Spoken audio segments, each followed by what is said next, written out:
যে সত্যবাদীদের সংস্পর্শে উভয় জগতের কামিয়াবি। দেখেন, সত্যবাদীদের কাছে গেলে যদি একজন মানুষ আল্লাহর সকল ফরজ বিধান মানতে প্রস্তুত থাকে, হারাম বিধান ছাড়তে প্রস্তুত থাকে, তাহলে এর দ্বারা আখিরাতের সফল, আখিরাতের কামিয়াবি চলে আসে। আখিরাতের কামিয়াবি যার কপালে নসিব হয়ে গেছে, তার জন্য তো দুনিয়ার কামিয়াবি এমনিতেই আছে। খেয়াল করে শুনি ভাইরা আমার, এখানে বুঝার বিষয় হলো সত্যবাদীর সংস্রবে যাব। সত্যবাদী বলতে কি? আয়াতের মাঝে আছে ওয়াকুনু মাস-সাদিকিন, তোমরা সত্যবাদীদের সাথী হইয়া যাও। সত্যবাদী বলতে কারা? সত্যবাদী বলতে কারা এটা বুঝবার আগে সত্যবাদী মানে কি? সত্যবাদী হলো বাংলা শব্দ, আরবিতে বলে সাদেক। সাদেক সত্যবাদী, সত্যবাদী আরবিতে সাদেক। সাদেক শব্দটা সিদকুন থেকে আসছে। সিদকুন মানে সত্য কথা বা সত্য বিষয়। সিদকুন মানে সত্য, সিদকুন থেকে সাদেক মানে সত্যবাদী। এই সিদকুনের বিপরীত আরেকটা শব্দ আছে কিজবুন। কিজবুন মানে মিথ্যা। শব্দটা কিজবুন, অভিধানে কিজবুনও আছে, তবে কাজিবুনও পড়া যায়। কোরআনে পাকে এই শব্দটা কিজবুন শব্দটা 12 বার আসছে। কিজবুন শব্দ 12 বার আসছে। একবার কিজব, বাকি 11 বার কাজিব, জালের জের দিয়া। তো আল্লাহ পাকের ভাষা আরবি, রাসূলের ভাষা আরবি, কোরআনের মাঝে 12 বার আইছে কিজবুন শব্দ, এর মাঝে শুধু একবার কিজব, বাকি 11 বার কাজিব। এই জন্য মুফাসসিরিনে কেরামগণ লিখেন যে আসলে উত্তম হইল শব্দরে কিজব না পড়া কাজিব পড়া, যেহেতু কোরআনে 11 বার আছে কাজিব কইয়া। তো কিজবুন বা কাজিবুন সিদকুনের বিপরীত। কিজবুন মানে মিথ্যা, কিজবুন মানে মিথ্যা। হাদিসে আছে as-sidqu yunji ওয়াল কাযিবু ইউহলিক। সিদক হলো সত্য মানুষদেরকে মুক্তি দেয়, ওয়াল কাযিবু ইউহলিক, এবং মিথ্যা মানুষদেরকে ধ্বংস করে। মিথ্যা মানুষদেরকে ধ্বংস করে, সত্য মানুষদেরকে মুক্তি দেয়। সত্য কথা বললে মানুষ মুক্তি পায়, এটা চিরচারিত সত্য কথা, যে সত্য কথা বললে মুক্তি পায়। গ্রামের সালিশ বসছে, বিশাল বড় বড় বিচারী, মেম্বার সাহেব, চেয়ারম্যান সাহেব, এমপি সাহেব আছে। বিচারে বইয়া যদি বাদী বিবাদীর কাছে জিজ্ঞাসা করে, এখন যে ব্যক্তি বাদী বিবাদী, যার উপরে বিচার, এই ব্যক্তি যদি দাঁড়াইয়া যা যা ঘটছে সত্য সত্য বইলা দে, প্রমাণ করবার জন্য ফেসাফেসি লাগছে না, তখন দেখবেন বিচারক ডাক দিয়ে কয়, উনি যখন নিজের মুখে স্বীকার করছে, নিজের মুখে স্বীকার করছে, তাহলে স্বীকার করলে নিজে নিজে স্বীকার করলে 10 গুণ মাফ। নিজে নিজে স্বীকার করলে কয় গুণ মাফ? 10 গুণ মাফ। আর সিদকু ইউনজি, সত্য কথায় মুক্তি দেয়। তার শাস্তি হইতেছিল তার জেল জরিমানা, তার ফাঁসি। স্বীকার করার কারণে অনেক গুণ মাফ হইয়া যায়। আল্লাহ পাকের নিজামে ওইরকম। আল্লাহর কোন বান্দা যদি আল্লাহর দরবারে হাত উঠায়া সে স্বীকার করে, আল্লাহ আমি পাপী, আল্লাহ আমি পাপী, আমি গুনাহগার, পৃথিবীর মাঝে সবচাইতে গুনাহগার আমি, আমার মতো পাপী আর কেউ নাই, এরকম কথা যদি কেউ উচ্চারণ করে, আল্লাহর দরবারে তার নাম সাদিক, সত্যবাদী হিসাবে লেখা হয়ে যায়। কেন? এই দুনিয়ার মধ্যে যারা আমরা থাকবো, চলবো, চলাফেরা করব, এই দুনিয়ার ভিতরে জিবরাইল ফেরেশতার মতো কেউ থাকতে পারবে না। গুনাহ হবেই, এটা গুনার জায়গা। বাথরুমে ঢুকছে, কাপড়ের মাঝে নাফাক লাগিয়া যাওয়া স্বাভাবিক। ক্ষেতের মাঝে আল চাষ করতে গেছে, কাপড়ের মাঝে কাদা মাটি লাগিয়া যাওয়া স্বাভাবিক। রান্না করতে গেছে, কাপড়ের মাঝে চুলার কালো দাগ ছাই লাগিয়া যাওয়া স্বাভাবিক। লাগিয়া যাওয়াটা অপরাধ না, কিন্তু সাই লাগিয়া যাওয়ার পরে সাই নিয়া, কালি নিয়া, কাদা নিয়া বাজারে চক্কর দেওয়া অপরাধ। বাজারে চক্কর দেওয়া অপরাধ। খেতে কাজ করছেন, কাপড়ের মাঝে মাটি লাগছে, কাপড়ে মাটি লাগিয়া যাওয়া অপরাধ না, কাজ করলে তো লাগবেই। কিন্তু এই মাটি লাগিয়া যাওয়াটা অপরাধ না হইলেও এই মাটি নিয়ে বাজারে চক্কর দেওয়া, এই মাটি লাগানো কাপড় নিয়ে শ্বশুর বাড়ি যাওয়া, মাটি লাগানো কাপড় নিয়ে বিয়ে হিসাবের বাড়ি যাওয়া, সেটা হইলো অপরাধ। তো গুনাহ হয়ে যাওয়াটা স্বাভাবিক, কিন্তু হয়ে যাওয়ার পরে গুনাহ নিয়ে আল্লাহর জমিনে চক্কর দেওয়া এটা হলো অপরাধ। গুনাহ হয়ে যাওয়ার সাথে সাথে তওবা করা এটা হলো সিস্টেম। তো বলতে চাইছিলাম এই জমিনটা গুনার জায়গা। বাথরুমে ঢুকলে যেভাবে কাপড়ে নাফাক লাগতেই পারে, খেতে গেলে যেভাবে কাপড়ে মাটি লাগতেই পারে, ফাঁক করে কাজ করলে যেভাবে কাপড়ে কালি লাগতেই পারে, এই জমিনে কালি লাগবেই, গুনার চুয়া লাগবেই, একটা দুইটা না হাজার হাজার লাগবে। এই জন্য নিজে গুনাহ না করলেও গুনাহ অনায়াসে হয়ে যায়, অনায়াসে। কিন্তু কোন বান্দা যদি আল্লাহর দরবারে হাত উঠায় কয়, আল্লাহ আমি পাপী, আমার মতো পাপিষ্ঠ পৃথিবীতে আর কেউ নাই, আল্লাহ পাক খুশি হইয়া আল্লাহ পাকের লিস্টির মাঝে বান্দার নাম সাদিক, সত্যবাদী হিসাবে লিখা দেওয়া হয়। তার মানে হলো যে সব সময় গুনার স্বীকার করে, আল্লাহ পাকের কাছে গুনার স্বীকার করে আল্লাহর কাছে তওবা করে, ইস্তেগফার করে আল্লাহ পাকের কাছে, সে হইল সত্যবাদী। সে হলো কি? সত্যবাদী। তাহলে যে গুনার স্বীকার করে, নিজের সব সময় অপারগ বুঝায়, আমি কিচ্ছু জানি না, আমি কিচ্ছু পারি না, আমি কিচ্ছু জানি না, আমি কিচ্ছু পারি না, আরে আমি পাপী মানুষ, তোরা আমার কাছে কেন আও, আমি তোদেরকে কি রাস্তা দেখাইতে পারবো, এইরকম যে স্বীকার করে সে সত্যবাদী। তার কাছে গেলে আল্লাহ পাকের ডর ভয় ঢুকবে, যে ডর আর ভয়ের কারণে আল্লাহর বান্দা আল্লাহর সকল ফরজ বিধান মানতে প্রস্তুত থাকবে এবং হারাম থেকে বাঁচতেও প্রস্তুত থাকবে। খেয়াল কইরা শুনেন, এর বিপরীতে আমাদের দেশে এমন লোক আছে, বোমা মারলেও সহি নামাজ এক রাকাত বাড়াইতো না, কিন্তু হে কয় আমি বিশ্ব বলি। মামা তুই না দেখি কয় বিশ্ব বলি, আমার কাছে বায়াত হো, গানও বাজায়া মুরিদদেরকে দিয়া প্রচার করে, আমার কাছে মুরিদ হইলে অজু গোসল লাগে না, তার কাছে মুরিদ হইলে বলে অজু গোসল লাগে না। ইন্না লিল্লাহি ওয়া ইন্না ইলাইহি রাজিউন। তোর কাছে মুরিদ হইলে অজু গোসল লাগে না? হে বেচারা, বউর সাথে মিলামিশা কইরাইছে, গোসল লাগতো না, অজু গেছে, অজু লাগতো না। তাহলে এই সমস্ত বন্ড পীর যারা কয় তার কাছে মুরিদ হইলে অজু গোসল লাগে না, আরে দেখছো নি এক সপ্তাহ গোসল না কইরা কেমন লাগে?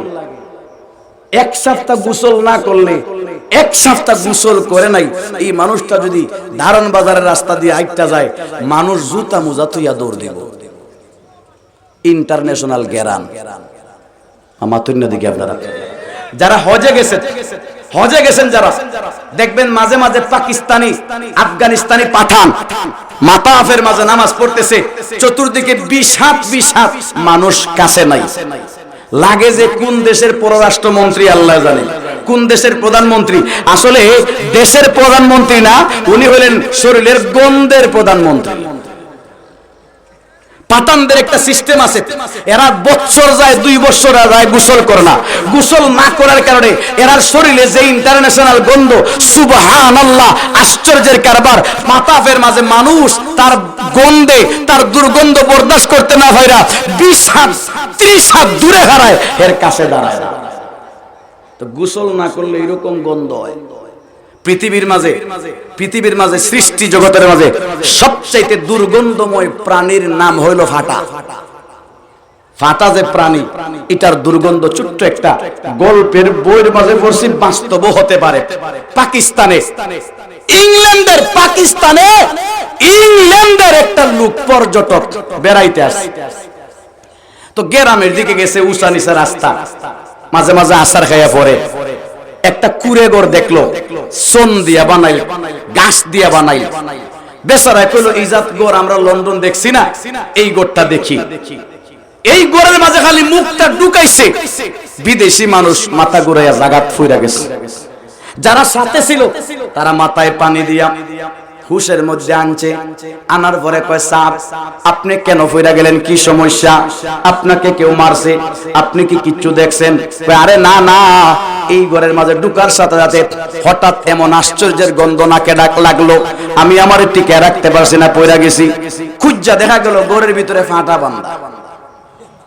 কি বান্দা? ফাটা ফাটা। এখন ইংল্যান্ডি বেচারা এরা সবাই ডাকে এখন, আমি তো ঢুকার সাথে সাথে পয়রা গেছি, তোরা কে পারবে এই ঘরের মাঝে, কে পারবে এই ঘরের মাঝে ঢুকিয়া 5 মিনিট থাকবে, আমি তোরে পুরস্কার দিব 50,000 টাকা। ফাটান এক বেচা খারা একে স্যার আমি পারবো, আমি পারবো। ফাটান বেচারা কইয়া খালি গড়ে ঢুকছে। গড়ের সমস্যা ছিল ফাটার গন্ধ। ফাটান যখন গড়ে ঢুকছে, ফাটা রশি সিরা বাড়াইয়া দিছে দৌড়। এর মানে ফাটানের গন্ধ ফাটার সহ্য হইছে না, রশি সিরা বাড়াইয়া দৌড় দিছে। আমি কই যেই বন্ধই কয় তার কাছে মুরিদ হইলে ওযু গোসল লাগে না, ফির হইল ফাটান মার্কা আর তার মুরিদ হইল ফাটা মার্কা। জুড়ে বলেন ঠিক কিনা, আরো জুড়ে বলেন ঠিক কিনা। আল্লাহ পাক ডাক দিয়া বলেন সাদিক সত্যবাদীদের কাছে হইয়া যা, কাছে হইয়া যাও, বন্ধু হইয়া যাও। সত্যবাদী মানে যে সব সময় নিজের আইব স্বীকার করে, নিজের দোষ স্বীকার করে, নিজের অপারগতা স্বীকার করে। আমার নবী এরকম ছিলেন, অপারগতা স্বীকার করতেন, সব সময় বলতেন আল্লাহ আমার কিচ্ছু নাই, আমার কোনো আমল নাই, আমি আপনার জন্য কিছু করতে পারে নাই, আমি আপনার জন্য কোনো ইবাদত বন্দেগী করতে পারছি না। আল্লাহু আকবার। বারা আমার নবীজি বিশ্বের সবচাইতে শ্রেষ্ঠ আল্লাহর বান্দা ছিলেন, বিশ্বের সবচাইতে শ্রেষ্ঠ নবী ছিলেন। উনি সব সময় আল্লাহর কাছে কইতেন আল্লাহ আমি কিচ্ছু করি নাই, আমি কোনো আমল করতে পারতাম না, পারি নাই, আমি কোনো ইবাদত করতে পারি নাই। অথচ আমার নবী সারা রাত না যায় নামাজে দাঁড়ায়া থাকতেন, সারা রাত যায় নামাজে দাঁড়ায়া থাকতেন, সারা দিন ইবাদত বন্দেগী কইরা কাটাইতেন। পৃথিবীর মধ্যে যতদিন ছিলেন একটা মুহূর্ত ইবাদত ছাড়া ছিল না। এত ইবাদত করার পরেও আমার নবী চোখের পলক পরিমাণ গুনাহ করেন নাই। এরপরেও নবীজি ডেইলি 70 বার আল্লাহ পাকের কাছে ইস্তেগফার করতেন। وكان من عادته صلى الله عليه وسلم استغفر كل يوم 70 مرات او كما قال عليه الصلاه والسلام। আমার নবীজি ডেইলি 70 বার ইস্তেগফার করতেন। কোন riwayate আছে 100 বার ইস্তেগফার করতেন, আরেক riwayate আছে 200 বার ইস্তেগফার করতেন। ইস্তেগফার আর তওবা কোন নবী করতেন? যেই নবীর জীবনে কোনো গুনাহ নাই, গুনাহ নাই তারপরে ইস্তেগফার করতেন। এখানে প্রশ্ন জাগে গুনাহ নাই তে ইস্তেগফার কেন করেন? এই প্রশ্নের জবাব আল্লাহ তৌফিক দিলে অন্য কোনদিন দিব, লম্বা আলোচনা। বলতে চাইছিলাম ভাইরা আমার নবীজি নিষ্পাপ, কোনো গুনাহ নাই, ডেইলি 70 বার ইস্তেগফার করতেন, 100 বার ইস্তেগফার করতেন, 100 বারের ঊর্ধ্বেও ইস্তেগফার করতেন, তওবা করতেন। আর আমাদের দেশের কিছু বন্ডরা আছে, এদিকে এদিকে হায়, আমার কাছে মুরিদ হইলে খালি মুরিদ হইবে, জান্নাতের টিকিট দেয়া দিন। আমার কাছে মুরিদ হওয়ার পরে কবরের চিন্তা করিস না, কবরের মুনকার নাকিরের সাথে যা করবার আমি করব। আশ্চর্য কারবার। অথচ নবীজি দুনু জাহানের সরদার, যার উসিলায় আল্লাহ পাক আসমান জমিন সৃষ্টি করেছেন, যার উসিলায় আল্লাহ পাক কুল কায়নাত সৃষ্টি করেছেন। গার না হতে তুম না হতি খিলকত আরদ সামা হরগিজ, गर ना होते तुम ना होती खिलकतो अर्दो समा हरगिज, मुरादे हर दो आलम बाई से कोनो मका हो तुम, मुरादे हर दो आलम बाई से कोनो मका हो तुम।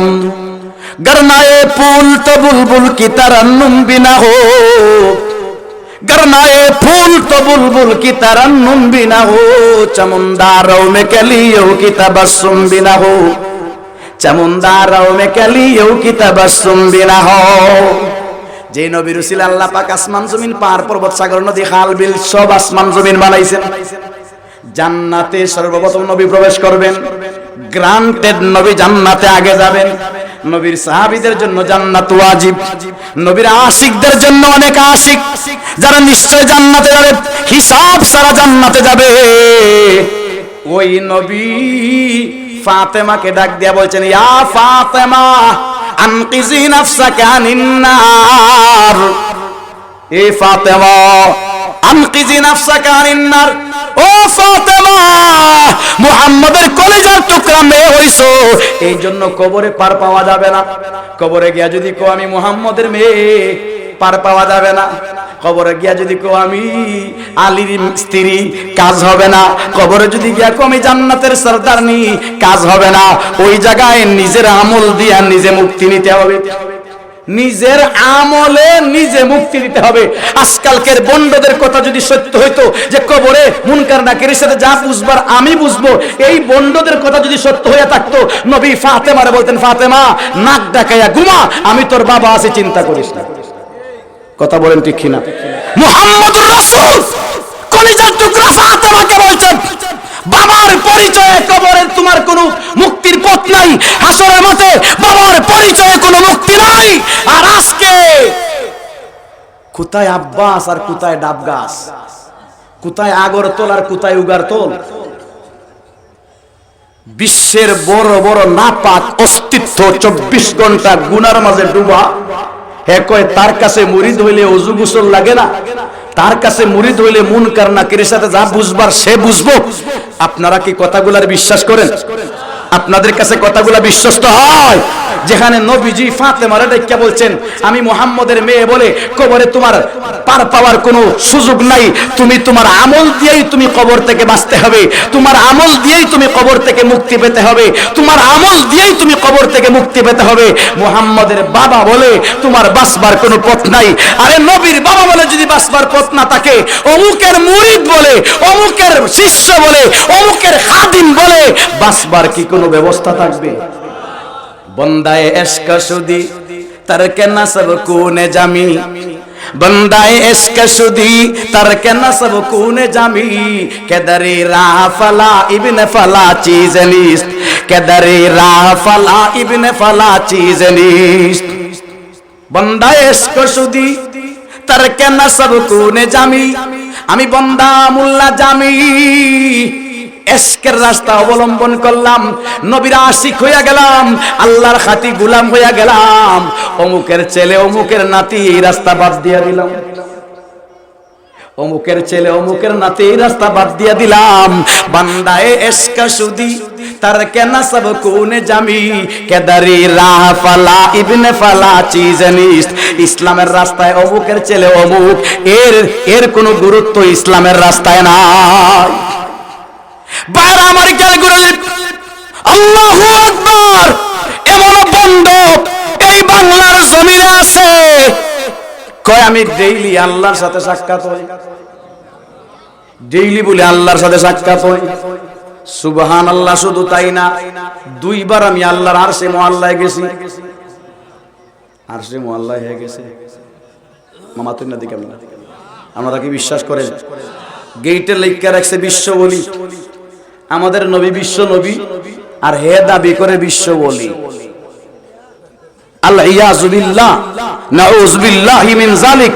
এই বিশ্ব ওলির একটা উক্তি আপনাদেরকে শোনাই। সে কয় তোদের মা ফাতেমা আমার ওয়াইফ ছিল। প্রথম কথা হলো মা ফাতেমা, ফাতেমা এই নামের সাথে মা শব্দ এড হয় না। কেন? ফাতেমার মা যিনি, ফাতেমা যে মায়ের সন্তান, ফাতেমার মাতার নাম হলেন খাদিজা। খাদিজা মুহাম্মদুর রাসূল সাল্লাল্লাহু আলাইহি ওয়াসাল্লামের স্ত্রী। নবীজি আমাদের রুহানি বাপ, রুহানি বাবার স্ত্রী হলেন রুহানি মা। আল্লাহ নিজে কুরআনে পাকে বলছেন, ও উম্মাহাত ও আজওয়াজুহু উম্মাহাতুহুম, নবীদের স্ত্রী উম্মতের মা। হযরতে খাদিজাতুল কুবরা রাদিয়াল্লাহু তাআলা আনহা আমার নবীজির কলিজার টুকরা স্ত্রী, আবার প্রথম স্ত্রী, আবার বরং দয়াবান মহব্বতের স্ত্রী ছিলেন। নবীজির জন্য জান বাঁচছিলেন, নবীজির জন্য খাদিজার ব্যবসার টোটাল সম্পদ নবীজির কদম মুবারকে ওয়াকফ করে দিয়েছিলেন। সেই খাদিজাতুল কুবরা রাদিয়াল্লাহু তাআলা আনহা আমাদের মা, নবীর স্ত্রী হিসাবে। খাদিজা যদি আমাদের মা হইয়া থাকেন, তাহলে খাদিজার মেয়েও কি আমাদের মা? মাতুন্না দিকে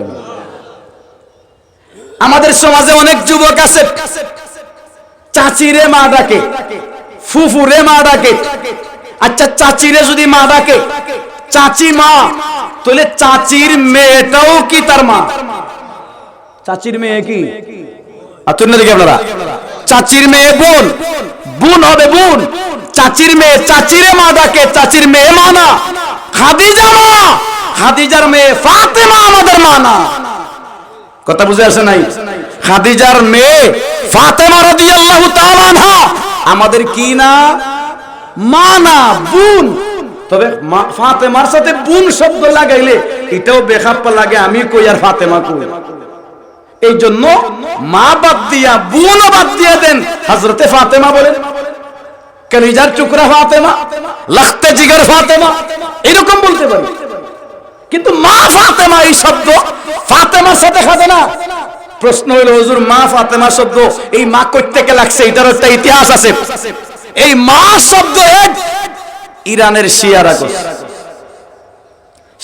শিয়াদের এক দলের আকীদা হযরতে আলী নবী। শিয়াদের এক দলের আকীদা হযরতে আলী নবী। খেয়াল করে শুনেন, শিয়াদের এক দলের আকীদা হযরতে আলী নবী আর আলীর স্ত্রী ফাতেমা। তো নবীর স্ত্রী উম্মতের মা। শিয়াদের যে দলে আলীকে নবী মানে, এই দলের দৃষ্টিতে ফাতেমা তাদের নবীর স্ত্রী, তাদের মা। তাহলে মা ফাতেমা শব্দ উচ্চারণ করলে এই জায়গায় শেষ না, অর্থ দাঁড়ায় আলীকে নবী মানছি। ফাতেমাকে মা বললে অর্থ দাঁড়ায় আলীকে আমি কি মানছি? নবী মানছি। আর নবীর স্ত্রী উম্মতের মা। সুতরাং ফাতেমা শব্দের সাথে মা শব্দ এড হবে। কোথায় যায় দেখছেন? এই জন্য দেখবেন শিয়ারা আলী আলাইহিস সালাম বলে। শিয়ারা কি বলে? আলী, আলী রাদিয়াল্লাহু তাআলা কে আপনারা কি নবী মানেন? আমরা কি আলী রাদিয়াল্লাহু তাআলা কে নবী মানি? কি মানি? উনাকে সাহাবী মানি, ইসলামের চতুর্থ খলিফা এবং হযরতে নবীজির কলিজার টুকরা ফাতেমা রাদিয়াল্লাহু তাআলা আনহার স্বামী, যার ব্যাপারে হাজার হাজার হাদিস আছে। আনা মদিনাতুল উলুম ওয়া আলিয়ুন বাবুহা, আমি ইলমের রাজধানীর, জ্ঞানের রাজধানীর গেট। আমি জ্ঞানের রাজধানী, আমি নবী জ্ঞানের রাজধানী। আর আমার জ্ঞানের রাজধানীর গেট একমাত্র একটা, এটা হলো হযরতে আলী। এটা হলো হযরতে আলী। বলতে চাইছিলাম ভাই, বিয়াদব কি কয়, তোদের মা ফাতেমা আমার ওয়াইফ ছিল। আশ্চর্যের কারবার, হযরতে ফাতেমার জীবন সময় ছিল 1400 বছর আগে। বিয়াদব যখন কয় এখন এই সময় বলতেছে।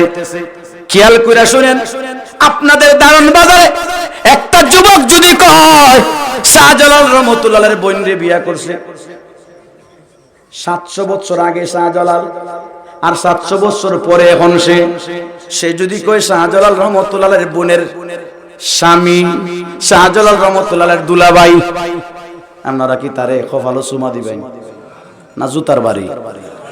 যদি সে প্রভাবশালী থাকে, জুতার বাড়ি না দিয়া কিচ্ছু না করে ঘরে ঢুকে করবেন আর কিচ্ছু না। আমরা দারুন বাজারে তাল গাছের বড়টাই পাইছি না দেখি। 700 বছরের আগের মেয়েরে 700 বছরের পরের যুবকে বিয়ে করছে, এটা কল্পনাই তো আয় না। এরপরেও যদি কেউ কয় তার মানে তারে তাল গাছের বড়টাই ধরছে, আর না হয় মাথার তার ছিঁড়ছে। যেই বিয়াদব বলছে 1400 বছর আগের ফাতেমার স্বামী, এই বিয়াদবরে তাল গাছের মহা বড়টাই পাইছে। জুড়ে বলেন ঠিক কিনা? মাথার তার জাগাত নাই। কই ফাতেমা আর কই সে বিয়াদব। আল্লাহু আকবার। আমি তো প্রায় বলি ফাতেমা রাদিয়াল্লাহু তাআলা না, দূরের কথা আমার এই দারুন বাজার এলাকার যদি রিকশা চালায় একটা লোক, রিকশা চালকের মেয়ে যদি তাকে 18 বছর বয়সের, এই মেয়ে যদিও একক্ত নামাজ পড়ে না, যদিও 3 দিন উপাস খানা পায় না, এই মেয়েটা একক্ত নামাজ না পড়লেও সরিষার দানা পরিমাণ ঈমান যদি তার ভিতরে থাকে, এই সাধারণ পাবলিকের রিকশা চালকের মেয়ে, 3 দিনের উপাস মেয়ে, সরিষার দানা পরিমাণ ঈমান ওয়ালা, এই মেয়ে তোর মতো দেওয়ানবাগিরে স্বামী মান্য দূরের কথা, তোর মতো নাফাকের মুখে প্রস্রাব করতে রাজি নাই। কত বড় কথা, কত বড় বিয়াদব।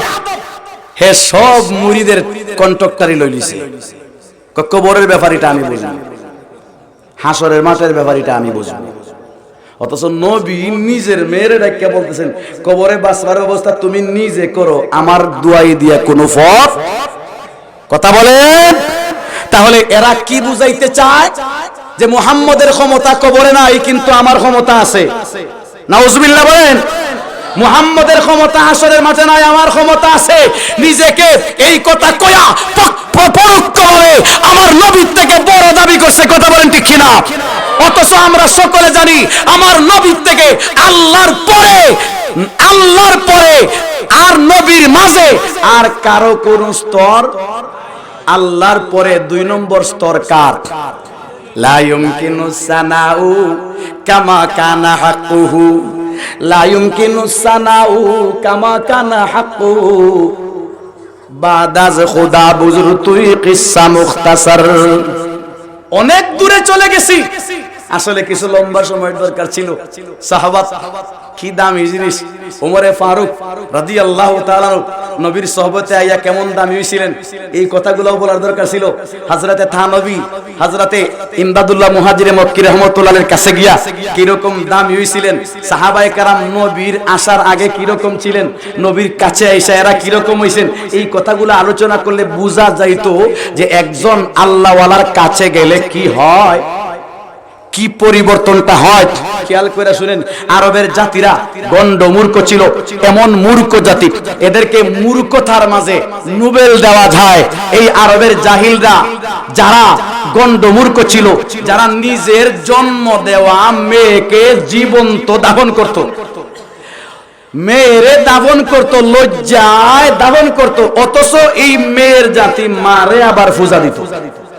মা যেই জিনিস, মেয়ে তো একই জিনিস, শুধু ডাকের মাঝে বেশ কম।